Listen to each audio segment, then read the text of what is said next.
দক্ষিণ চব্বিশ পরগনা প্রতিবন্ধী কল্যাণ সংস্থায় আপনাদের স্বাগত জানাচ্ছি। আজ বিশেষ দিন, আজ রবীন্দ্রনাথ ঠাকুরের 163তম জন্মবার্ষিকী।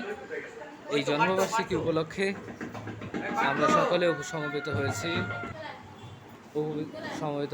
2 পরগনার বিভিন্ন প্রান্ত থেকে। আমাদের ছোট ছোট বন্ধুরা আমাদের সেন্টারে এসে উপস্থিত হয়েছেন। আপনারা জানেন যে বুধবার এবং শনিবার আমাদের এখানে ফিজিওথেরাপি, স্পিচ থেরাপি এবং বিহেভিয়ারাল থেরাপি এবং সমস্ত কিছু, যে সমস্ত বাচ্চারা বিশেষ চাহিদা সম্পন্ন শিশু, তাদের সমাজের মূল স্রোতে ফিরিয়ে দিতে আমাদের কর্মপদ্ধতি বা কার্যকলাপ চলে। তো আজও তার অন্যথা হয়নি। আজ এই বিশেষ দিনে আমরা উপস্থিত হয়েছি রবীন্দ্রনাথ ঠাকুরকে স্মরণ করব সারা দিন ধরে। আমাদের মননে, আমাদের সত্তায়, আমাদের সর্বক্ষণের সঙ্গী বিশ্বকবি রবীন্দ্রনাথ ঠাকুর। তাকে আজ আমরা স্মরণ করব, শ্রদ্ধা জানাবো আমাদের এই অনুষ্ঠানের মধ্য দিয়ে।